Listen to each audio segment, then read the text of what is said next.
Speváci Sisa Sklovská, Lukáš Adamec či Kandráčovci sa stretli na jednom pódiu a podporili občianske združenie Integrácia. To pripravilo nielen pre seniorov nezabudnutelný zážitok. Obchodné združenie Integrácia myslí nielen na deti či študentov. Nezabúda i na tých, ktorí túto generáciu vychovali, a nielen pre seniorov pripravili veľkolepý koncert v Nitre v rámci Dňa rešpektu a úcty k starším.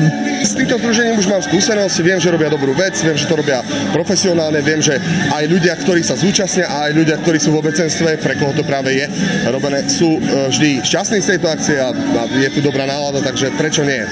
Večerom sprevádzal obľúbený herec Štefan Skrúcaný, ktorý spoločne s Kandráčovcami vytvorili nezabudnutelnú atmosféru.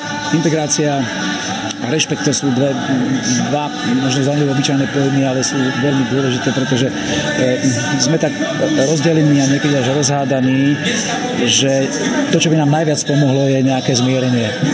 Tolerancia, rešpekt jeden druhému, láska, porozumenie, priateľstvo. Toto všetko sa z našich životov cez tú koronu alebo kedy strašne vytratilo. A myšlienka dnešnej akcie je myšlienka o spájaní, o tom, že človek sa má podeliť s tým, čo má, a vtedy aj on, ale aj svet bude šťastnejší. A toto bol presne leitmotív dnešného dňa, dnešného večera. Leitmotívom bola aj úcta.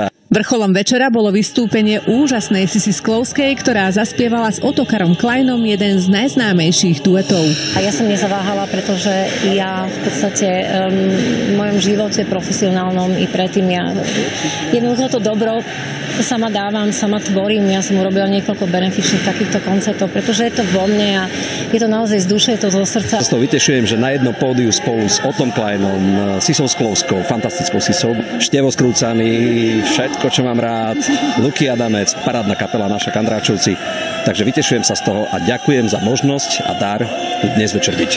Ten záverečný potlesk alebo tie záverečné tóny a celá tá emócia stáli za to, a ja si myslím, že to bola taká krásna bodka za týmto náročným dňom, keďže sme tu mali bezmála 6 000 ľudí, na začiatku skoro 3 000 detí a teraz vyše 3 000 teda dospelákov, vrátane seniorov. Ja si myslím, že akcia sa určite vydarila.